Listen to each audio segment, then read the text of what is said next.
24 मे शेतकऱ्यांसाठी सकाळच्या बातम्या.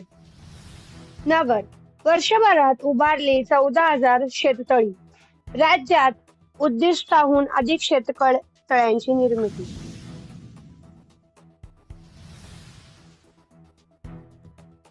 पुणे मान्सून प्रगतीपथावर, उद्यापर्यंत आणखी वाटचाल करण्याचा अंदाज. यवतमाळमध्ये तुरीला उच्चांकी 12,300 रुपये दर. कोल्हापूर साखरेचे दर स्थिरावले, मागणीत काहीशी घट. देशात दर प्रति क्विंटल 3,500 ते 3,750 रुपये.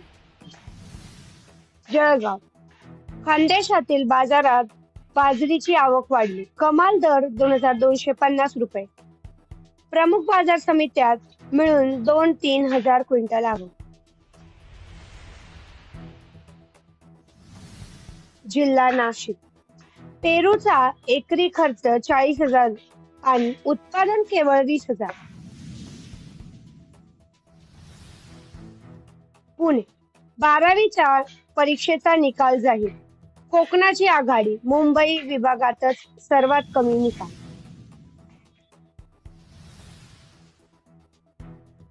पुणे 2.25 लाख टन रासायनिक खते संरक्षित, 1.5 लाख टन युरियाचा समावेश. संरक्षित साठा वाढवण्याची मागणी. पुणे सहाय्य उकाड्याने घामाचा धारा,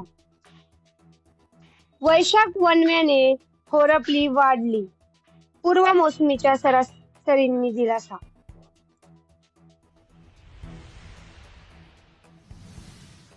नागपूर कृषी योजनेतील अडचणींवर नागपुरात मंथन. अडचणीवर उपाय सुचवा, कृषी आयुक्त डॉक्टर गेडाम यांचे आवाहन.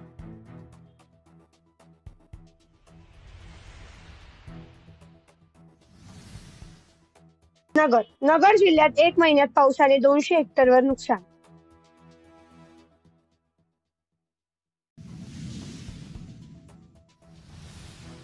सातारा जिल्ह्यात मान्सून पूर्वी सुरूच.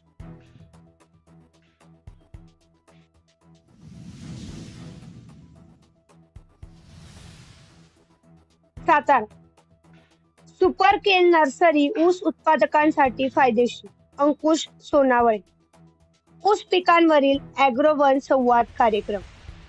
सातारा अमृत महोत्सवी वर्षात सातारा जिल्हा बँकेला 179 कोटींचा नफा. अध्यक्ष नितीन पाटील यांची पत्रकार परिषदेत माहिती.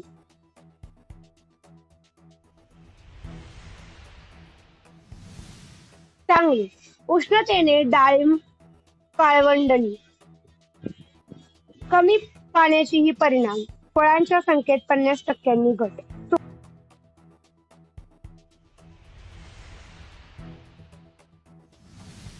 कोल्हापूर कोरवलीत वाळे बंधूंकडून टँकरवर पाणी पुरवठा. स्वतःचा 6,000 ऊस जळू दिला, मात्र गावकऱ्यांची पाणी